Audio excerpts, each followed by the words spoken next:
तो दोस्तों स्वागत है आप सभी का फिर से एक बार मेरे इस चैनल घोसली के प्रोडक्शंस पे। तो आज मैं बात करने वाला हूँ कि ओपन एआई ने दोबारा से एक नया मॉडल लॉन्च किया और वो है स्ट्रॉबेरी 1O। तो 3 वर्जन में उसने लॉन्च किया है एपीआई ओपन एआई ने। पहला वर्जन तो यह है कि स्ट्रॉबेरी 1O मिनी, दूसरा है स्ट्रॉबेरी 1O प्रीव्यू और तीसरा है स्ट्रॉबेरी 1O रेगुलर जो कि प्रीमियम मॉडल है, उसे लॉक अवे कर रखा है। ठीक है, तो प्रीव्यू जो मॉडल है स्ट्रॉबेरी 1O प्रीव्यू वो तो अवेलेबल है यूज़ के लिए।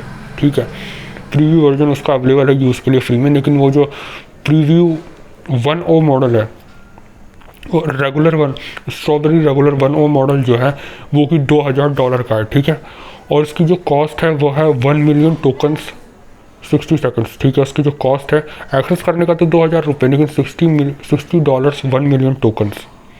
ठीक है, तो वो उसकी कॉस्ट है। जब प्राइसिंग होती है कॉस्ट होती है, मतलब कितना आउटपुट जनरेट करके दे रहा है, वो जो कॉस्ट होती है वो टोकन से होती है। तो 1 million token is equal to $60। 1 million token अगर वो जनरेट करके देते हैं तो $60 आपको देने हैं, ये उसका हिसाब है।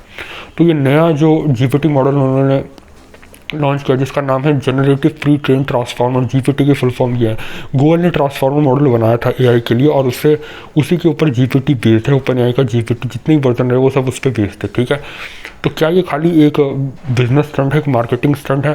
तो लगता तो यही है ज़्यादातर डेवलपर्स। अगर आप यूट्यूब पे देखें, मैंने खुद भी मतलब इतना तो मैंने इस्तेमाल नहीं किया, लेकिन ज़्यादातर मैं जितना समझ रहा हूँ ये एक मार्केटिंग स्टंट ज़्यादा, क्योंकि ओपन एआई ने खुद को $120 बिलियन पे वैल्यूएशन कर रखा है और वो और भी फंडिंग उठा रहा है। ठीक है, और लोग क्लाउड की तरफ शिफ्ट हो रहे हैं। ठीक है, क्योंकि लोगों को पता चला कि कई लोगों को क्या होता है कि जानकारी होती नहीं है एआई की, तो ज़्यादातर कंपनी स्टंट मारती है। कि स्टंट कैसे करती है कि वो हमारा मॉडल जो है एआई मॉडल बेंचमार्क अच्छे से परफॉर्म कर रहा है। बेंचमार्क क्या, उन्होंने स्टैंडर्ड सेट कर रखे हैं कि ये जो प्रॉम्प्ट से दिया, ये क्वेश्चन दिया, इस क्वेश्चन को ढंग से कर पा रहा है नहीं कर पा रहा, उसके हिसाब से इससे स्कोर देंगे। ठीक है, तो उसके स्कोर अच्छे बताए गए थे जीपीटी क्या कहते हैं स्ट्रॉबेरी 1O मॉडल के। ठीक है, तो $2000 तो तुम्हें देना रेगुलर का जो कि मेन वर्जन है, सबसे हाई फाई वर्जन, और $60 तो लगेंगे 1 मिलियन कैरेक्टर जनरेट करने पर। ठीक है, तो आखिर ये क्या है? क्या ये एजीआई की तरफ नेक्स्ट स्टेप है या हाँ इस एजीआई की तरफ ये नेक्स्ट स्टेप है इस एवोल्यूशन में? एवोल्यूशन से मेरा मतलब है जिस तरीके से इंसानों के बारे में कहा जाता है कि पहले बंदर थे, फिर बंदर से इंसान बने, पहले एक बैक्टीरिया था,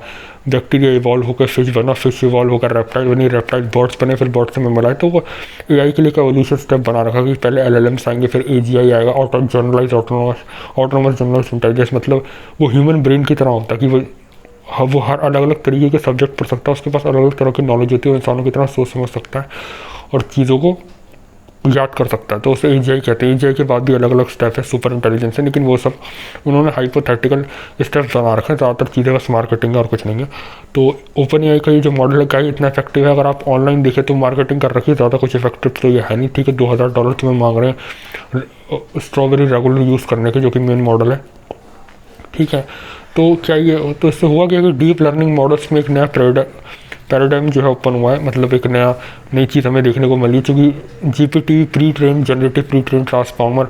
ठीक है, जनरेट करता क्वेश्चन खुद ब खुद।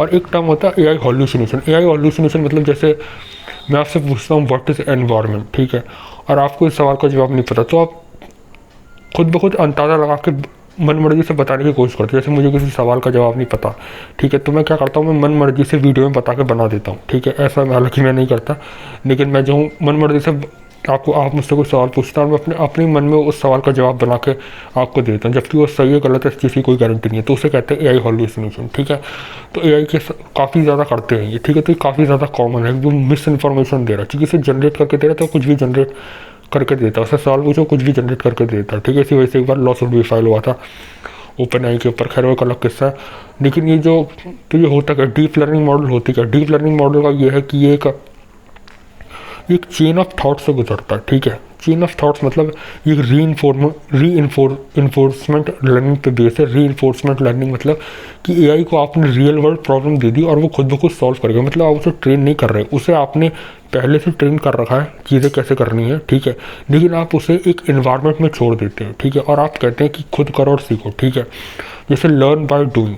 री इन्फोर्समेंट मतलब है लर्न बाय डूइंग। ठीक है, कि मैंने आपको एक सवाल दे दिया, आप इसे खुद सॉल्व करते रहो, जैसे आपकी मर्जी, जहाँ से है वहाँ से हेल्प ले लो, खुद सॉल्व करते रहो। जैसे हम इंसान इसी तरीके से सोचते हैं, जैसे हमें कोई पेपर दे दिया, ठीक है, उस पर सवाल लिखा हुआ, ठीक है, तो मैं उस सवाल के बारे में पहले दिमाग में सोचूंगा, मैं उस सवाल का जवाब अपने दिमाग में बनाऊंगा, ठीक है, मैं दो तीन चार अलग अलग तरीके के जवाब अपने दिमाग में बनाऊंगा, और फिर आखिर में मैं 5वें सवाल में पहुंचूंगा और 5वें सवाल में लिख दूंगा, ठीक है। तो कुछ ट्राई कर सीखना चीज़ों को, ठीक है, कुछ ट्राई करना कि ये जवाब हो सकता है, ये जवाब हो सकता है, ये जवाब हो सकता है, तो उसे इन्फोर्समेंट लर्निंग करते हैं, मतलब लर्न बाय डूइंग। तो ये मॉडल इसी के ऊपर बेस्ड है, और गूगल भी ये काफ़ी ज़्यादा करता रहा पहले से, तो इन लोगों ने भी नई चीज़ निकाली, चूँकि सीधी सी बात है, इन्हें पैसा कम पड़ रहा, पैसा चाहिए इन्हें, तो एक मार्केटिंग स्ट्रेटजी ज़्यादा है और कुछ नहीं है।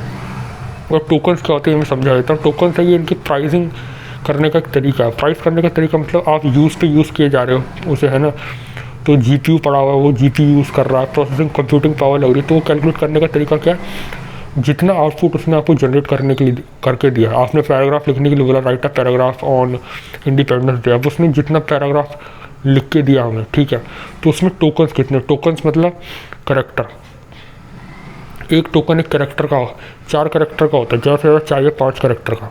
करेक्टर क्या होता है, करेक्टर वर्ड लेटर होते हैं, ABCDEF ये सब लेटर्स है, तो करेक्टर, तो इन्हें करेक्टर कहते हैं, ठीक है। तो एक टोकन 4 या 5 करेक्टर का होता है, ठीक है, तो टोकन के हिसाब से कॉस्ट होती है $0.010, $0.012, तो ये सब कॉस्ट है कि एक टोकन जनरेट करने के इतने टोकन है। तो 100 पैराग्राफ, तो 100 लाइनों का 100 अक्षरों का पैराग्राफ है, तो उसमें कितनी कॉस्ट आएगी आप कैलकुलेट करके उसमें से देख सकते हैं, ठीक है। तो ये कैलकुलेशन का तरीका है इनका, और कुछ नहीं है।